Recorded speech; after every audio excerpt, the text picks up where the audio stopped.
Hi everybody, it's Gregg Bendian. Welcome to the episode 1 of the ProgCast. And this episode, our first episode, will feature composer, violinist, band leader Jean-Luc Ponty. I can tell you that I have been a Jean-Luc Ponty fan since my early teenage years. I grew up, I bought Aurora when it came out. Of course, I knew Jean-Luc from his work with Mahavishnu Orchestra on Apocalypse and Emerald Beyond, and as well as his work with Frank Zappa, and was lucky enough to be able to see him on the Cosmic Messenger Tour in concert right here in Englewood, New Jersey, and have just always had the highest just admiration for Jean-Luc as a composer as well as a violinist. And that's something that we talk about in the interview, and I'm just so happy that Jean-Luc was able to take the time to talk with me about his incredible career, and we'll get into some parts of his development and some things that I didn't know. So I'm always learning a lot about Jean-Luc. There's just so much going on there, and it's an honor and a pleasure to present to you my interview with Jean-Luc Ponty. Okay, so Jean-Luc, did you grow up in Paris? No, I grew up in a small town in Normandy, Avranches. Small town, maybe maximum 6,000 people, inhabitants. And I was born during, in 1942. That was 3 years before the end of World War II. That's what I was born, but I was too young to remember.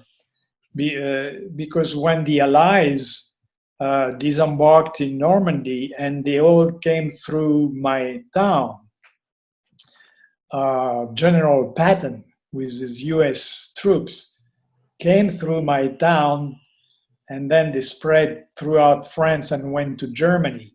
But my town was occupied by German troops. And so the Allies and American troops had to bomb to chase the Germans. And they killed quite a great number of French people in the process. But with my parents, they had time to be aware of the upcoming bombing, because the US troops had dropped flyers over the city and warning the population that they had to leave town because of the upcoming bombing. So, and my parents did, so that's why we were okay. And we went into the countryside to some relatives, and all I remember is seeing, I thought there were cars in the sky, boom, boom, boom. Yeah. That's what I remember. But I had a friend from that same city who is about 4 years older than me. So I was 2 or 3 when the end of the war, when the disembarkment happened. I decided to become a professional musician. My parents sent me to Paris to study at the Paris Conservatory. So I arrived in Paris, I was 15 years old. And I lived in Paris for about 15 years. I moved to California when I was 30 years old. So I lived for 15 years in Paris before. Now I don't live here all the time. I'm just passing through. I'm looking into all documents I had left in France, and I found this. This is a. Wow. I was on the cover of Jazz magazine in 1966. Right. I was about 23 years old, but What was the kind of music you were playing then? Bebop. It's when I started playing jazz, and right away I started, in fact, because I started on clarinet, because I studied violin, piano, and clarinet as a third instrument. And I chose violin to be my main instrument. But I started playing jazz on clarinet, in fact. Oh. Listening to Benny Goodman, And then I discovered that there was, because that talking about the late 50s, early 60s. So I discovered that there was already an evolution in jazz. Miles Davis, Coltrane. I saw John Coltrane in concert in Paris. Maybe it was his second concert with this band after he left Miles. And so I was into that modern style of jazz, and there was no example in jazz violinists, among jazz violinists playing modern style. So of course I had listened to Stefan Grappelli. I loved his playing, Giovenuti, but especially Stuff Smith. But I had to listen to trumpet players, Clifford Brown, Sonny Rollins, Coltrane. That's really the kind of style I wanted to play, and so there was no example as violinist. So I started to build my own style, influenced by trumpet players and piano players as well, Bill Evans and all that. So it was, I must say, I got a lot of attention very quickly on the jazz scene, because it was nobody else was doing it at the time, so they liked it. Especially in those days, they were so much in favor of anything new, any new style, to a point where it was too much, because the older guy were like gone. Stefan Grappelli finished, and I didn't think so myself. I always had this sense of a chain from tradition to newer styles. But anyway. You must have had a nice relationship with Grappelli. Yes. Yeah, he encouraged me. When he heard me play, he said, you should go on, what you do is original. And that was very encouraging to me, because, of course, with the talent he had, even though that was not the style I was attracted to, and I could really learn from his playing, still, I had a lot of admiration and respect for him. I always think that one of the most interesting things about your soloing in so-called jazz rock was that you could always hear that there was a link to bebop. Yeah, you're right, because that's when I started to learn how to play jazz and improvise, but on clarinet first. But since I discovered Miles Davis, Coltrane, so I switched to tenor sax, which I taught myself, But then one day I wanted to jam, and I had no sax nor clarinet. I was coming out of a classical gig with my violin, and I decided to jam on violin, which I had never done before. And that was before I knew even about Grappelli. I did not even know they were jazz violinists. But I jammed, and it was a revelation. I said, wow. And people loved it too, and said, wow, that's an idea. You had more facility on the violin? Yeah, that's it. So I had more technical abilities because I had studied the instrument a lot more in depth than clarinet. So that's how it happened. But yes, the beginning years were my first solo album is really bebop or post-bop. I remember. I know that you've always been a forward-looking musician, because that's how you guys do it, and that it was always a new thing for you, a different project, more acoustic, more electronic, and so when you did the retrospective in the U.S. of the Atlantic years, it was such a special treat for us to have you in the U.S. with that killer band, playing Enigmatic Ocean, playing Cosmic Messenger, playing all of that stuff that I grew up on, that really fed my imagination. And because as a teenager, jazz fusion was on the radio. So in 73, 74, 75, those Yes. records are selling. I don't have to tell you that Enigmatic Ocean sold quite well. Yeah. when it came out, right, in '77. Oh yeah.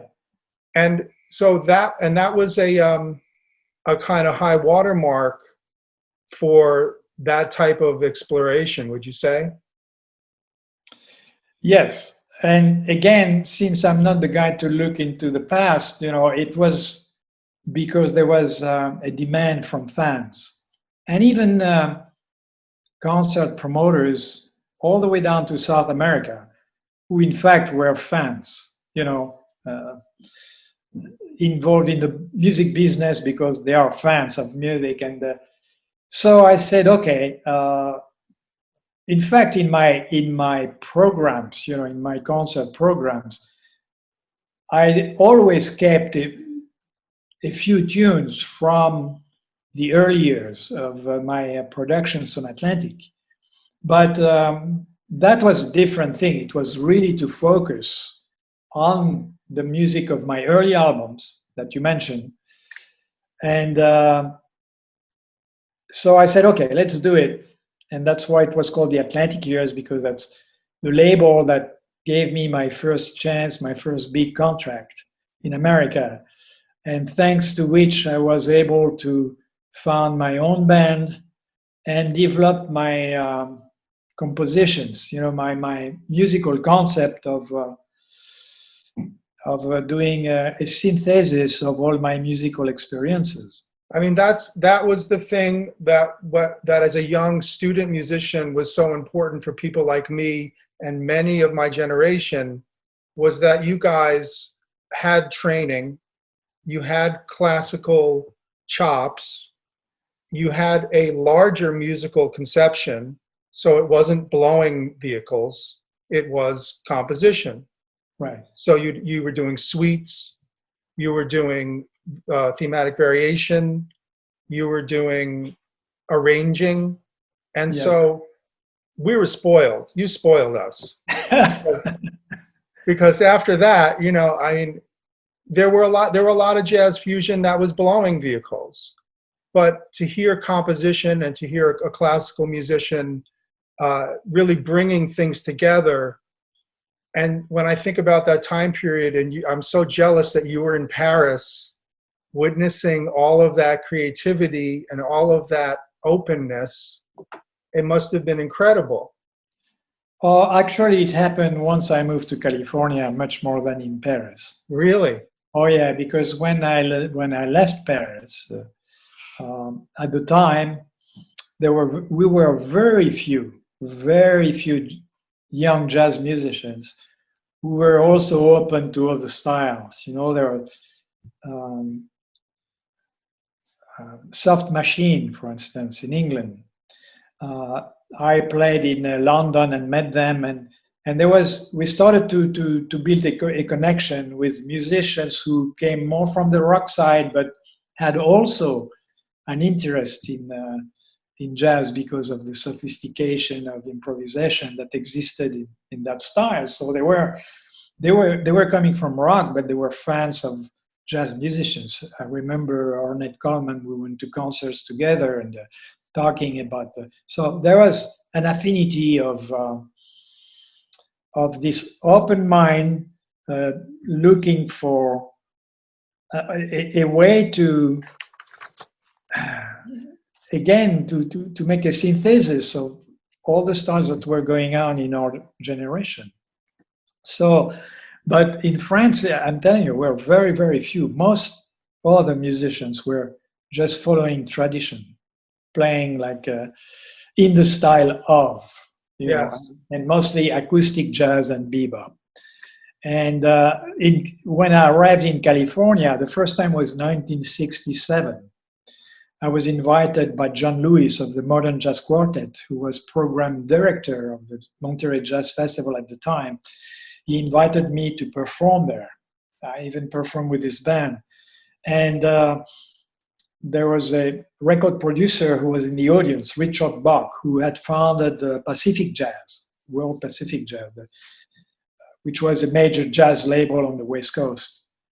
And he offered me a contract. That was my first American contract, which brought me to LA in the next year, 68 and 69, And he's the guy who suggested I meet Zappa and do a collaboration with him. So California it's strange because being such a jazz fan for me, America was New York, Charlie Parker, bebop, Dizzy Gillespie, Miles. And so, but my destiny was to be in California. It's so true because that scene was different than the New York scene. But I would love it if you could just give us a few words about working with Frank Zappa. Well, my record producer, Richard Bach, did not know him personally, but he was pushing me. I think he could feel my potential to play to other audiences than just the pure jazz audience. Although I had not yet developed my personal concept of compositions, but I guess the way he heard me playing live in jazz clubs in Los Angeles with George Duke, whom I found, he was a young unknown pianist, and I hired him to put a band together. From Cannonball, right? Yes, later. Then he was later on. You know. In fact, he always thanked me for giving me his big chance in music to bring him from San Francisco and making him known to the jazz scene in LA and later on. So anyway, so great. George Duke's the best. Yeah, I loved him. And so Richard Bach suggested I do another album, which would be a collaboration with some rock musician or something else outside. So I was not sure what he was pushing me to do, but he mentioned Zappa, and I had heard of Zappa's music, which I knew was very experimental. And so I said, I have no clue how it can work, but it's interesting. It sounds interesting. So the next day, we had a meeting with Frank at his home. And so Richard Bach played a recording we just did with George Duke live in the club. And so after that, Frank thought that we wanted him to play with us. Maybe he said, "These guys are too good for me. What do you want me to play with them?" Which I was very surprised how humble that was. But Richard Bach explained, "No, I would like you to produce Jean-Luc's next album. Your music, you choose the musician, the studio, and so forth. You do what you want." And so, and Frank said yes on the spot, immediately.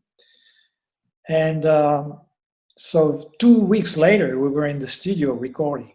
And I just had one demand, that because Frank was in charge of hiring the musicians, and so I was in totally new territory there. And I said, I just want George Duke with me. That's really my demand. I want George with me. And so that's how Frank discovered George's talent. And after that, I flew back to France, and Frank hired George Duke in his band. But Frank had arranged his music, some of his tunes, which were existing already. That's why he could do it within 2 weeks. But he rearranged them so that it would be more adapted to jazz instrumental.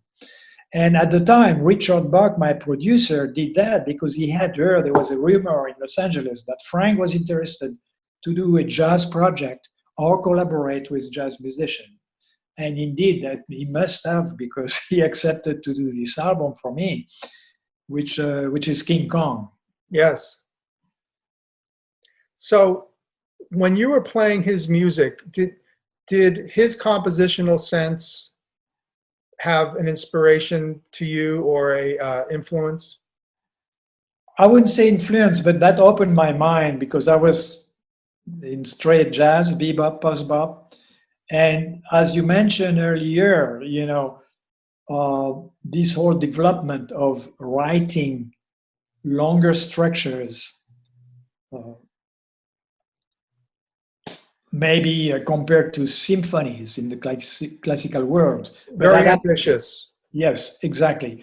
And that was because I felt that in me, but I didn't know how to do it because my background being in Europe in classical music, I grew up with the French Impressionists, Debussy, Ravel, and then more modern like Olivier Messiaen, but Bartok, Stravinsky. These were really the music. That was the music I grew up with, and a big influence, in fact, on my composing, my inspiration as a composer. And Frank too, I think. Exactly. Right? So you shared that. Exactly. And when I saw what Frank was daring to do musically, he was really very bold to make a mix of so many different styles. Mm-hmm. I said, maybe that's a bit too much, but that's a great idea. So I was not so much influenced by his style per se, but it's just the concept. It's the same concept. Exactly. I said, wow, that's a solution. I shouldn't be so afraid of not being in the jazz style, of creating music that is not going to fit in a specific style. Let's just write whatever I feel and we'll see what happens. But I must say, this was also a great period where experimental musicians were leading the way, record companies, radio stations, and programmers were following whatever was new and of very experimental. It has changed a lot after that, but we were always lucky to be there at the right time. And Ahmet Ertegun. Yes, and he was himself very open. In fact, his brother I had met in Japan, Nesuhi, as well, and he was more in the mainstream jazz, but Ahmet was more open to the more modern styles of the 70s and 80s. So, yeah, it was such a great label. They gave me really total freedom to record whatever I wanted, whatever I had in mind. I was choosing the studio, the engineers, it was producing the whole thing, just give the album to them. You just delivered. I just delivered. Of course, if it had not been to their taste, after all, all right. I was lucky that, radios picked up on the music and liked it, and the rest. So, well, yeah, it's an incredible moment of musical sophistication reaching a large-scale audience. Yes. McLaughlin as well, because that was my next experience right after Zappa. Right. And there we had more affinities of in jazz, because he also had played. He is still such a great guitarist.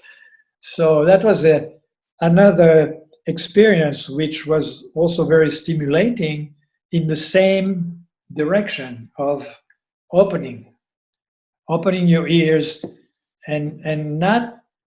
It's not by disrespect, by lack of respect of tradition at all, but in fact we were coming from traditional styles, but it was also the environment, the late 60s and California. Also, but wouldn't you agree that, and I say this just from observing you for 40 years, that jazz is not only a music of tradition, but jazz also means to move forward and innovate? That's the way I felt. That's what attracted me in jazz. That's why I left classical music, because in fact my dream in my youth was to be a composer before becoming an instrumentalist. Of course, I love violin, but my passion was music before any instrument. And I had started, in fact, doing 2 years of studying harmony, preparing, for composition classes. But then in those days, in the 60s, it was very strict. You had to write very atonal, you know, if it was a melody that sounded neoclassic, you Well, were, post Schoenberg. yeah, yeah. So it was too strict. They were really, really, for me, it was too strict. And I Who did you discovered study jazz. composition with in France? I'm sorry? Did you study composition in France? No, just 2 years of preparatory studies for composition. So I took a class in harmony theory, music theory, Where? called in Paris with a teacher from the conservatory, in fact.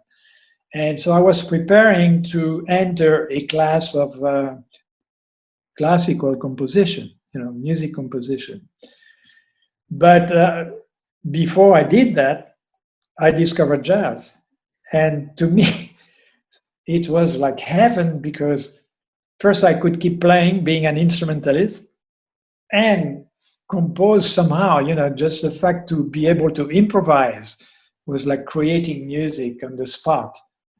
And so even though I came from being a purist in classical music, I became a purist of jazz. Then I met rock musicians, and that opened my mind. That kept opening my mind. And so, in fact, you're right. For me, that's what jazz is about, and that's what it was about to start with. It was a combination of different styles that existed in America at first, and then, you know, you find elements of South American music, of bossa nova, of Latin music. Yeah, the whole ECM Scandinavian thing. I mean, it's a global village of different approaches. Exactly. Yeah. And that's what spoiled us, because when you try too much homogeneity and everybody trying to conform, there's not enough personality, there's not enough individuality. And I think that was the other thing. The individuality was important, and you'd be laughed out of town if you were trying to cop somebody else's thing, right? And then in the 80s, that starts to change. Yes. Yeah, now, well, of course, that music was great in the 50s, 60s. American jazz was fantastic. Absolutely. That's what fed me as well. Besides, I was just listening to, they're just playing on the radio some of the Jimmy Lunsford stuff. Yeah. Those arrangements are unbelievable. Absolutely. I mean, they were great things. So if there is a movement now of young musicians who want to recreate that type of music, it becomes a bit like in the classical music world, you know. Maybe it was strange to people who lived at the same time as Mozart, and then after that saw people imitating that music. When you come from a different concept, it's bizarre. But after all, I'm open to, you know, we appear to be like crazy people going totally out of tradition. But now finally, there is a younger generation of musicians who really absorbed what everybody has done in the past, including us, and who adapt this open mind and the synthesis of styles that exist today into a new jazz. And some are very intelligent and doing with taste. So serious composition. Yeah. Very great exploratory improvisation. Yeah. Any names that come to mind that you've been turned on to? Well, from Israel, you know, there's I'm not very good with name, but there are two young pianists, who are really do beautiful music. Avishai Cohen, the bass player as well. You know, that type of thing. And then in Scandinavia, still they keep exploring and coming up with maybe what sounds like almost electro, but with acoustic moments as well. Yeah. So it's all on the table again. Booger Wesselhoft, for instance. In fact, we were talking about doing a project together at some point. That's a very strange thing for me is to see that which is very flattering, which I see young guys from the electro world who listened to my albums from the 80s when I started experimenting with synthesizers and sequences, and who asked me permission to remix when they're honest. Otherwise, they just do it. But anyway, to remix my music from those days. Oh, you're sampled a lot. Yeah. I'm sampling a lot, so I'm like a grandfather of electro music. My son shows me the website Who Sampled It. Yeah. And in alphabetical order, it shows what samples are used from each artist. And it's like you, Herbie, and Weather Report are the most sampled guys. Yes. And obviously, but no, the young players have absorbed all of what you've done, and are taking it in their own way. And so I was saying it's all back on the table again. Exactly. And that makes me very happy. That makes me very happy because I'm near the end of my career and life, and if there was no one in the young generation picking up on that spirit, I would say maybe what we did was not worth it. But to see the chain going on, so I'm happy because I see that other will follow up, and including violinists, young violinists. Yeah, more jazz violinists than I remember. Exactly. That's you. Yeah. That's you and Jerry and maybe a couple other people. Didier Lockwood? I don't know. Yeah, Don Harris. Don't you remember Don Harris? Don Sugarcane. Sugarcane. Yeah, he was more R&B and blues, but he recorded with Zappa and John Mayall. But he was unique and great in that style. He was from Los Angeles, in fact. Yes. I was playing with him. Yeah. But all of the violinists I know are worshiping and feeding from what you did, and even just electric violin. Yeah. Just the idea that there's now a standard of acceptable violin tone in jazz and in electronic music, which, as you know, is no small thing. No, that's right. Right? That's right. One other thing about composition that I'd love to hear you talk about is any influence or contact you had in France with Messiaen. No, unfortunately, I had left I had left before maybe I could. If I had gone to the conservatory studying composition, maybe I would have met him. But you did hear him perform on organ? No, I did not. But I discovered his music, his organ music, and in fact, it was a jazz musician, a jazz pianist, who hooked me up to his music. Who was that? While he's not known, he never made a career really in jazz. He became kind of a pop arranger later on and writing film music in France. But he was the one who introduced me to Nativity, which is a series of works where Messiaen had written this composition based on a system of scale system that he had invented. His artificial modes. Right, exactly. Oh, you're mine. Oh, I'm a big fan. Now you have a great musical culture, I see. Congratulations. So, yeah, that's, and I must say that nowadays I also listen to the radio. That's how I discovered these young jazz musicians I was talking about, but also classical radio, and I still discover works I had never heard of. But Messiaen was. And Keith Jarrett, I remember I heard, was living in Paris for 2 years in the 60s. And he went, I was told that he went to listen to Messiaen in a church where Messiaen was playing every Sunday. Yes, he had a gig. And when I was working with Anthony Jackson, he told me he made a special trip to France just for that Sunday. Really? Yeah. And now I remember I heard him once, indeed, in the church. In the church. Olivier Messiaen, yes. And that was after I had discovered his works for organ, the Nativity in particular. But I also went to say hello to him, to Messiaen in California.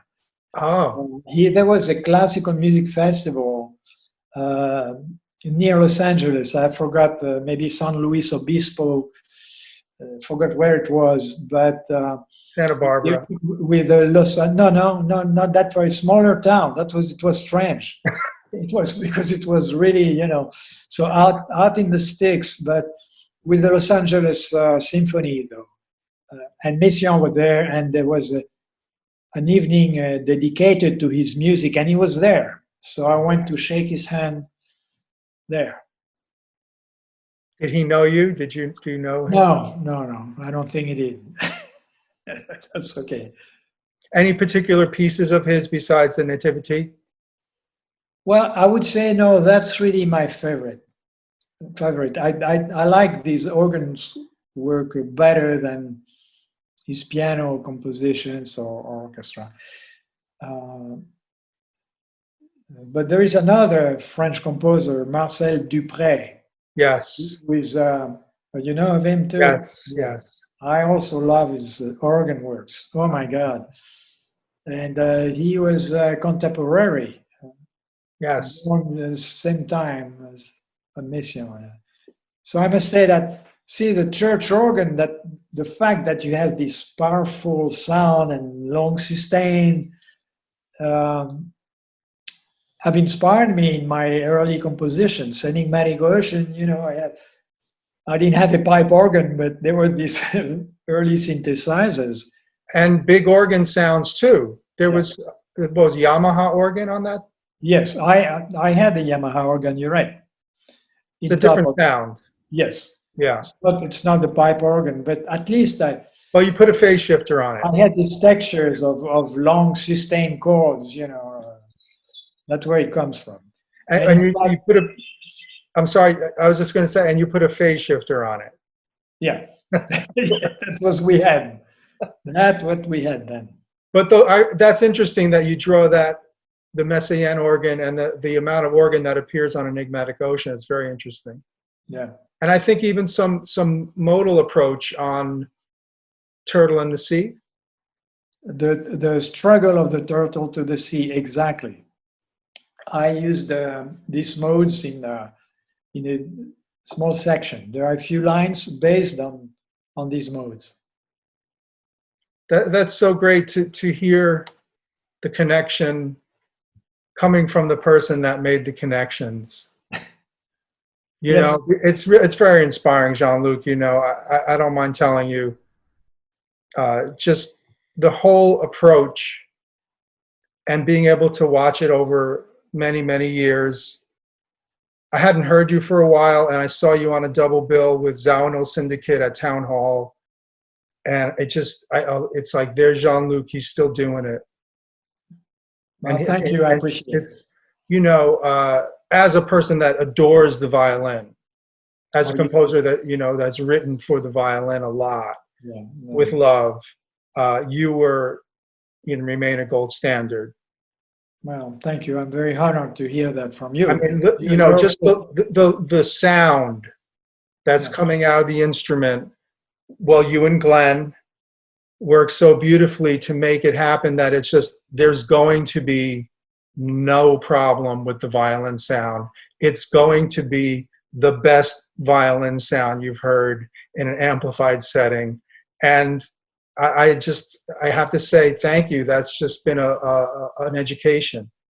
Well, I'm very honored to hear that from you, because you're yourself an excellent musician.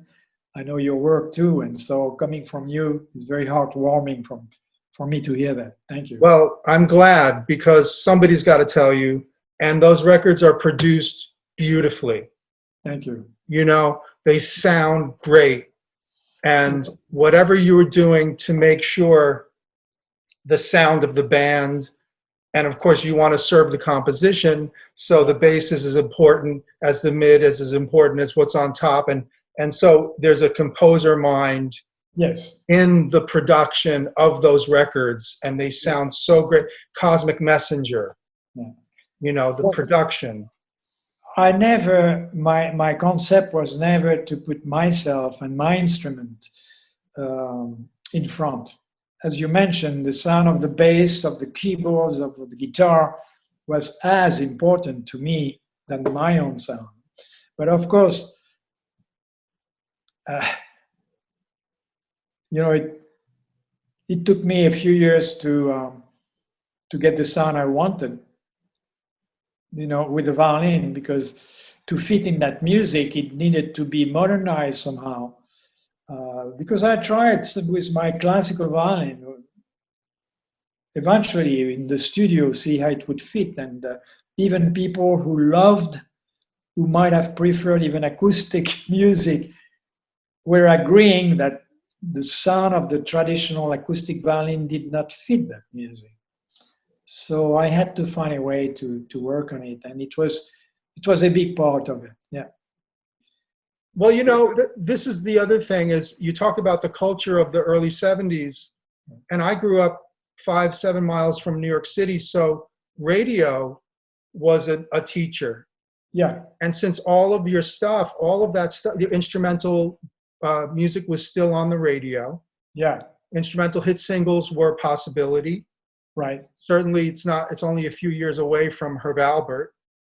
Yes. And, Chuck Mangione, it's happening. I don't have to tell you, but that's the period. So we have it's going in the ear. And I always say that the ear is the best teacher.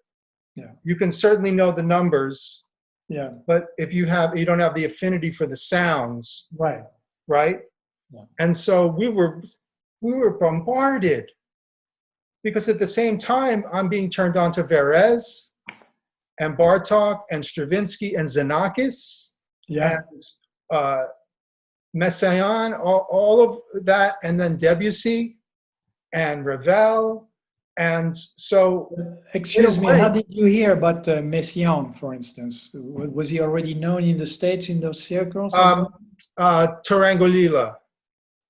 So Tarangolila is sort of, and then the Bird Called piano.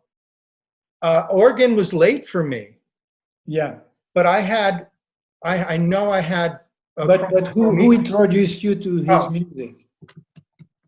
It would probably be my classical teachers, because when you study percussion, your classical teachers are always playing percussion ensembles. Yeah. So the ensemble music had to have been written later in the 20th century. So that's why it's going to be Varese. I play ionization in high school. Okay, I understand. Right. So then they go, oh, well, then Messiaen. And then, who turned me on to Varese? Frank Zappa. Oh, yeah. Do you remember the essay? No, but I knew he was very, he loved Varese. Loved Varese, yeah. But when he wrote an essay on a Varese album, it made me buy the Varese album, because I thought, oh, Frank Zappa says. Oh, really? I didn't know. Okay. Yeah. So I've had a very long, I write chamber music, and it's very influenced by Varese, because it was an intervallic music and super rhythmic and super percussive, exotic percussion instruments like the lion's roar, so that whole world opened up at the same time for me as what you were doing. Okay. So it becomes all of a piece for me. Okay. And that's how I raised my son, absolutely, because I never said to him this, that, this. It was just, now you're going to hear metal, now you're going to hear Coltrane, now you're going to hear Xenakis. And it was just what was in the house. Right. Wow. So he's crazy. In fact, he's doing, the electronic home studio thing now, and he's interested in sampling and beats, and he's a really great drummer. Yeah. He's been playing since he was 4, so he's been playing for 15 years and every day.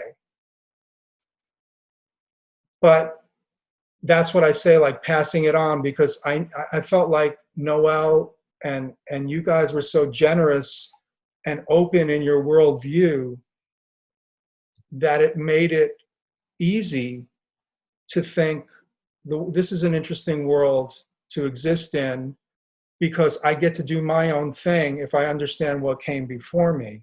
Exactly. Yeah. But you had to study.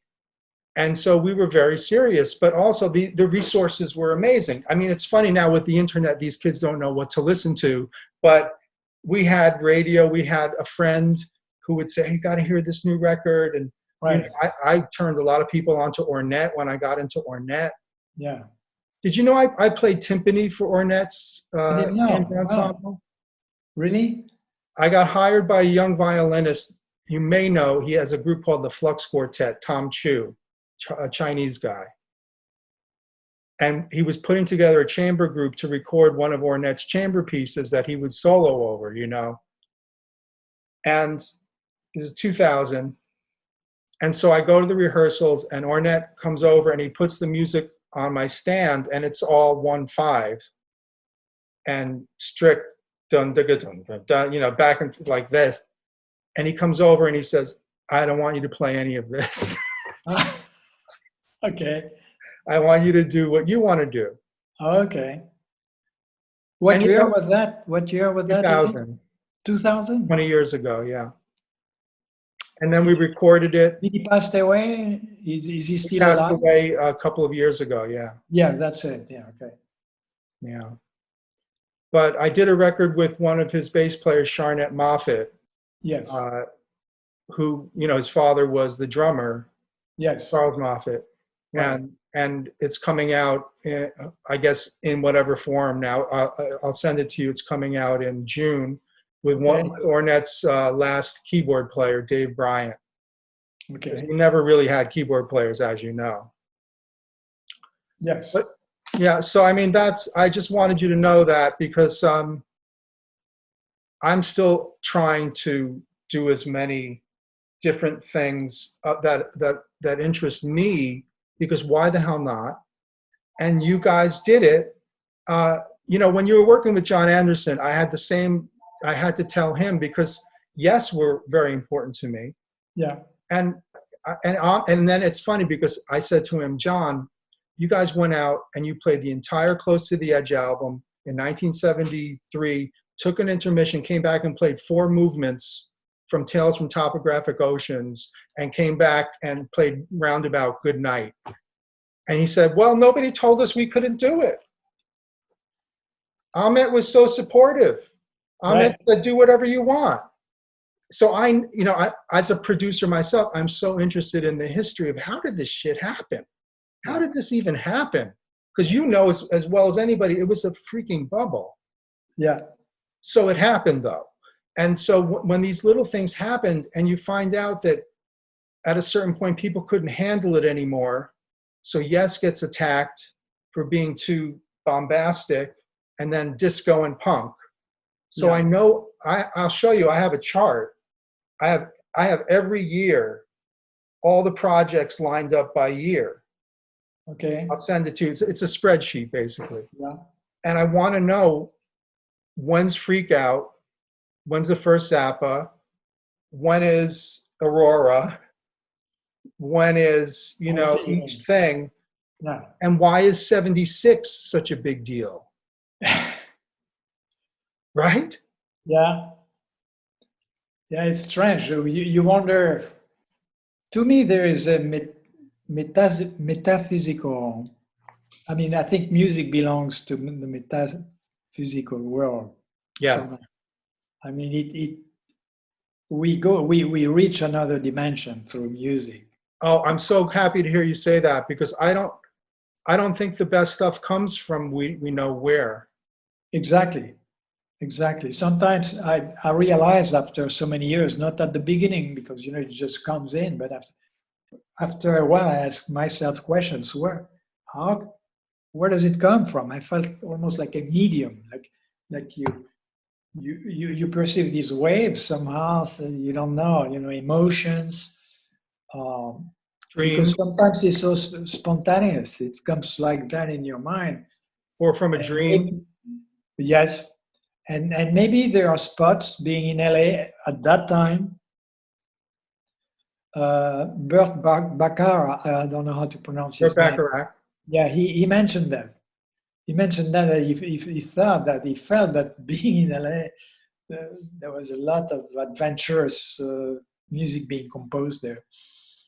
I don't know, because I was in other places in the world and in France or Switzerland, and it's still the same. So I don't think it's so much a spot. However, there were so many musicians in the late 60s, 70s, like Zappa, like all the names you mentioned, that and the British guys too. There was such openness in those days. There was this explosion. Exactly. Yeah. So maybe it's a stimulation to those who have this ability to be open. It encourages you. Otherwise, you are just unique, alone, separate. Ornette Coleman was an example of kind of unique, Well, isolated in a way. That's the word. But otherwise, for me, moving to California was what helped me get out what I could feel inside me and follow my instinct. Because being in France, I was tempted to do that too, because once I had left classical music moving to jazz, that was because I discovered something else. And why stop there? But yet at the time, I felt it was hard for me I was writing a few tunes. They did not fit in the bebop style at all. So I was shy writing music in those days. And it's once arriving in California, we mentioned that earlier, to have the example of Zappa and even John later on. And I said, that's it. Doesn't matter if I will fit in the jazz category anymore or whatever. Let's just... You know who else I put up there as in very important, because classical trained composer, amazing instrumentalist, Jan Hammer. Oh, yes. And he doesn't get talked about enough in this conversation with other people, because I don't know why there's not a lot of stuff. It's a window. Because he unfortunately, not unfortunately, but he became, he wrote film music very quickly. And television. And clearly, yes, and did great. Yes. But I know that he was turned off by the change in the 70s, and then he's like, fuck it. Okay. I'm going to make some money, because he's getting killed with what I thought was one of the great bands, the Jan Hammer Group, with Kindler on violin. Oh, yes, that was great. You remember how great they were live? Yes, I didn't see them live, but I knew, I heard the album, Oh, man. That writing. I'm sure. The expression on the mini Moog. Just having, and that was to me an extension of almost a refining of Mahavishnu, because I think Jan had really kind of surpassed. Well, Jan had a big part in the music and the sound of Mahavishnu. There is no doubt about it. That first band, he was. He hired Mahavishnu Project to be his band. Oh, great! So in Moog Fest, 05 or 06, we were asked, because he had come to hear us play Intermounting Flame all the way through as kind of a song cycle. And we would do that, we did the complete Emerald Beyond. So we did complete Birds of Fire. There's not a lot you can do, but so he came with Rick Laird and he liked it. So they asked him, do you want to play Moog Fest next year? And he said, if you get me these guys. So we ended up working with him. And he sat in my basement for rehearsal, playing all the parts that he wrote in the Mahavishnu pieces. Really? I don't know if it was on record, but I know he said, I remember this part being, and like the chord movement in Vital Transformation or Celestial Terrestrial Commuters. And I said, yeah, of course you did. Yeah. Because now I'm listening, I know what the difference is between your musical ideas and John's musical ideas. Right. because look what the next thing they did after it is up there with everything that we're talking about. Spectrum, first 7 days. This is the bubble. Yeah. And, you know, so Nat Weiss, was that something that filtered into what happened in your case? Well, no. Nat, it was different because Nat, I think he liked me. I mean, he could see that because when I accepted to join the band, I was not aware of what had happened with the other guys. You know, I just left Zappa because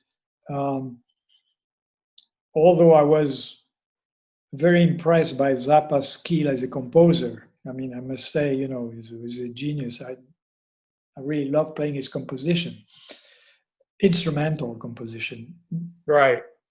And then when he was very happy to have guys like me and George Duke, it was he felt that Ruth and yes, and Ruth was so special. The was good. Jan Underwood and his wife, yeah, and Ralph Humphrey and Fowler. Yeah. Anyway, it was a great band. So. And at the beginning, when we started touring, I had several solos, you know. And but the thing is, I must say, of course, all the guys were kind of jazz musicians, and I was there with George. And when I would start soloing, you know, they would start following me, and it would change into a jazz group, I must say, and get away from Frank's music. And when I see the videos from that time, I understand. I understand that Frank, he was even very diplomatic. He never said anything to me that, you know, negative. Once he just said there are some guys who take the music a bit somewhere else. So, but I came from my jazz world, and that's okay. I was just letting it go and playing long solos. So, of course, he was kind of losing his audience. I could tell the majority of his audience was not really responsive to that as much as the funny songs and lyrics, you know. Well, it's so interesting with him because you're talking about percentages, and the percentage of the wacky song, joke song, the sex song, and the instrumentals. Yeah. And I was always there for the instrumentals. Yeah. And Right. and you're right, because he knows if I do 60% of the instrumentals, I don't have those guys with their girlfriends. Yeah. And if I do the other songs, they can drink beer and have their good time, and I get to do my other instrumental songs, Right. which is what I'm really here for. And it's a way I get, because obviously that was the whole thing for him. So the beginning was great, you know, I enjoyed it very much, but then the instrumental part got reduced to a point where I had one solo a night, and the rest of the evening I was just playing backup behind songs. You know? So, you know, I said, you know, I want to do something else in my life than just do that. As much as I admired his composing skills, his composer skills, you know, so that's why at the end of the year, I said, I'm leaving. It makes sense. Yeah, and I didn't know what I was going to do. I had nothing. And I said, I can always play in jazz clubs in Los Angeles. I don't care, but at least I want to play the music. But it's that, and then Aurora, and then Apocalypse?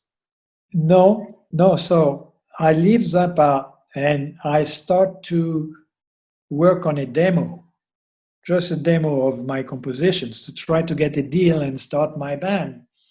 And McLaughlin calls me just then. And it was like, he didn't know. I mean, it was just, you know, destiny, synchronicity. So he calls me and he said, I'm putting a new band together and I'd like you to be part of it.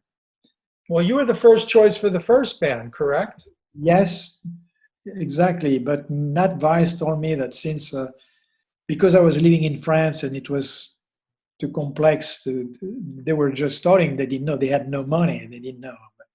So it was too difficult. So then they looked in America and found Jerry Goodman. And that was a great choice. He did such a great job with it because it was a nice contrast too with his style. It worked great. But anyway, you're right. They had considered me for the first band already, and Stanley Clarke on bass. But he was already working with a chick at the time. He was not available. So, well, you know what's funny about that is, you know who the first drummer was before Lenny White in RTF? No. Was Steve Gadd. Oh, really?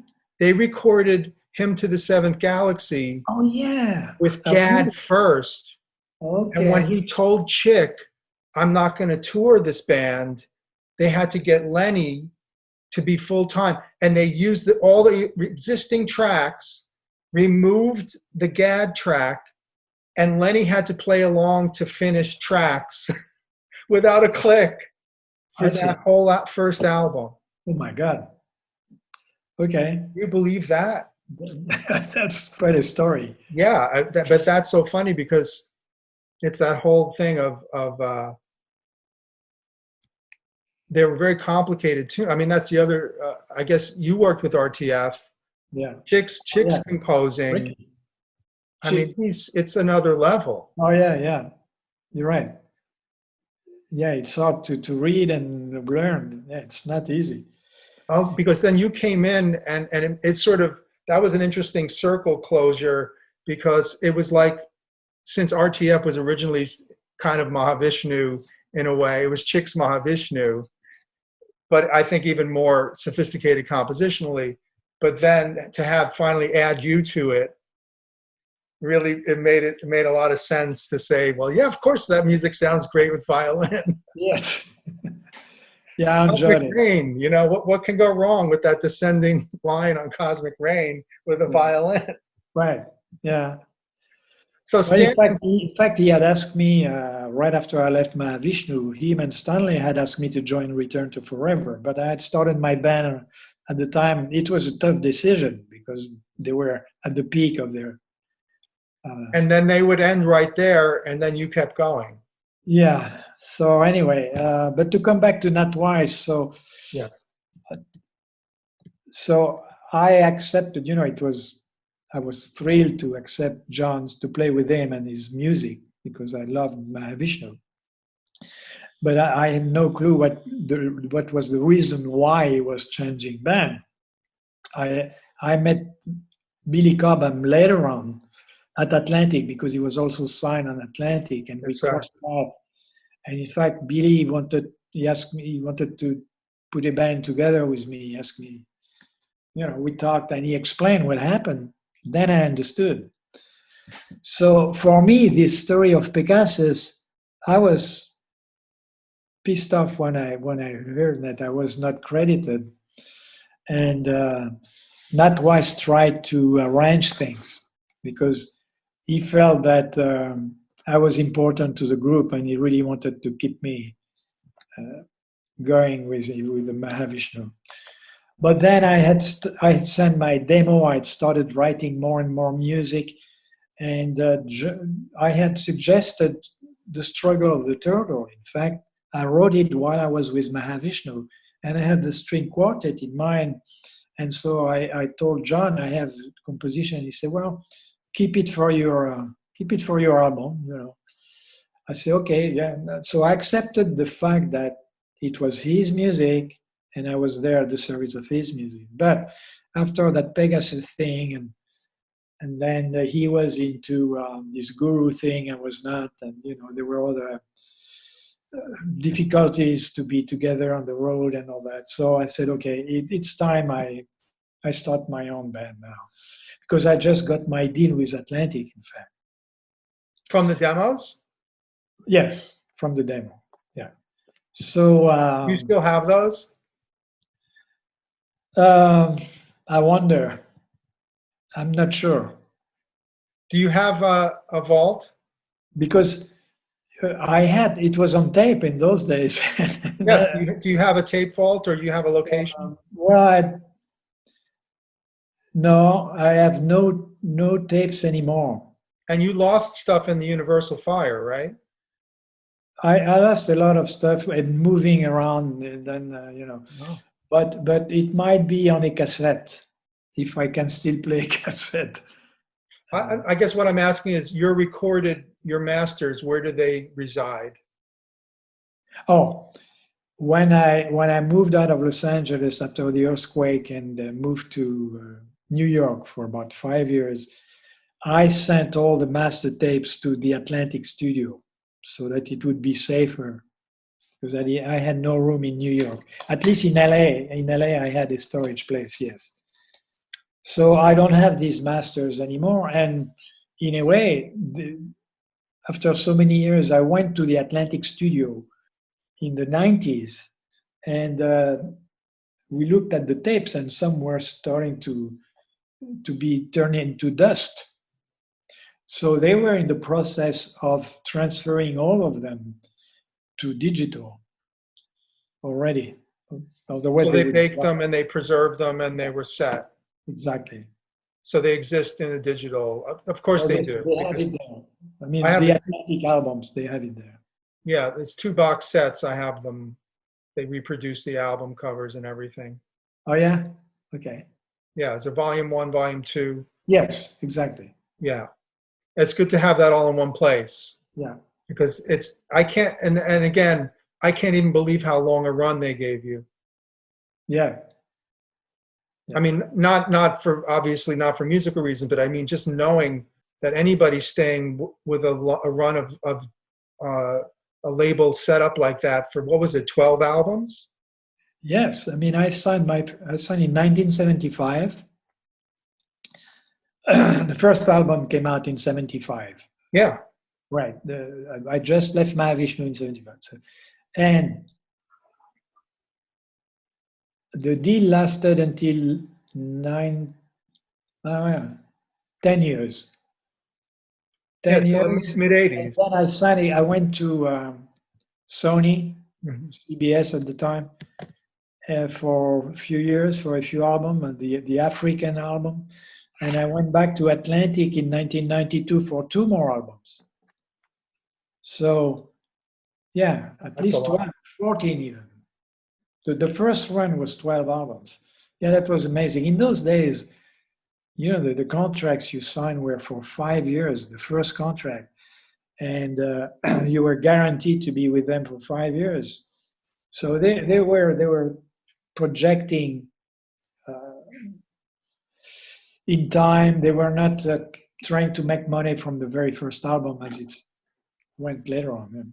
But then you were continually doing albums for them. Was it 1 a year? Right. Right. Yes. And they're selling because they keep you around. Yes.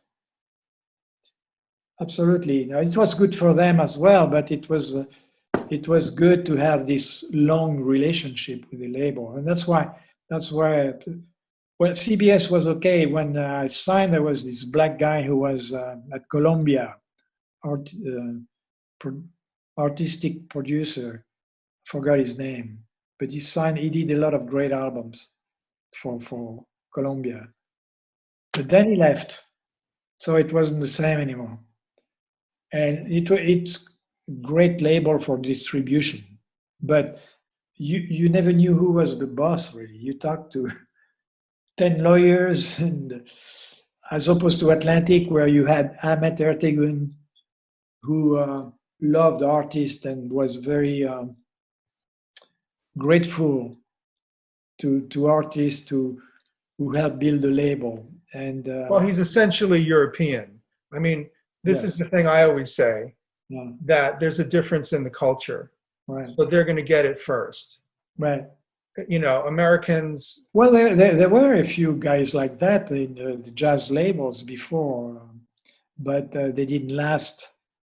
They didn't pass the 90s, I think, But originally, some of the jazz labels who did the first in 50s, 60s were music lovers, like the guy I signed with in California, the first guy, in fact.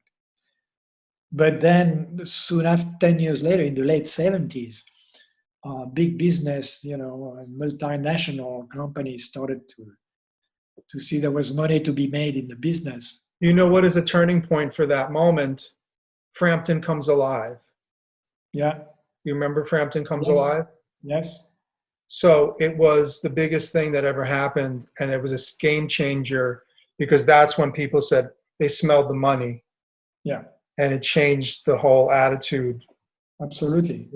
And before that, it is very much an artistic, a cultured thing. Right. And I always tell people this as well, that people like my parents, who were not musicians but listened to all the sophisticated pop music that was on the radio. I mean, and also took music classes in college, whether they were going to be musicians or not. You had music lessons. We had music in our school from first grade to preschool. My mother took me.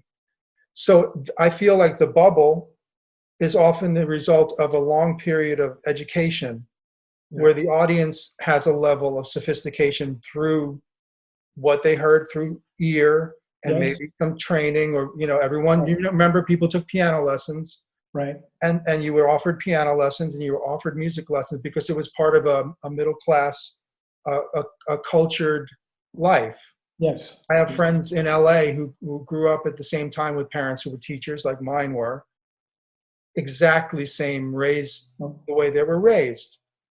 That's why that music, that and a lot of weed, gets people to sit and listen to a full album all the way through with the headphones on and have an experience. Yeah. And around 77, you're still hanging in there. 78, you're still, and then this is the thing. And there was the dance movement, the dance music. Yes. That's when big multinational companies, big business, started buying radio stations, and they put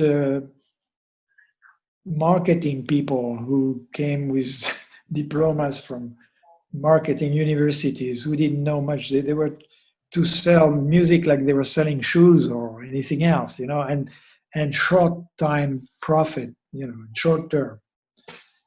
Very quickly. So they started. They started hiring program advisors. I don't know what the term was exactly. How disturbing was that for you? It was terrible because then, from one year to the next, people like me and my music were not played anymore in the big rock stations. They were imposed to play top 40 and Playlist. Playlist. But not just instrumental music like me, even some alternative rock bands, gone when the exposure worked before. I remember in 1979 when I arrived in Cincinnati, the rep from Atlantic, the local rep, told me, your album, maybe it was Cosmic Passenger then, so your album is doing great here. You're #1 in town with Bob Dylan. So just to say that exposure worked, right? If you give people options, they can partake of them. If you tell them what is available, that's mafia. Right.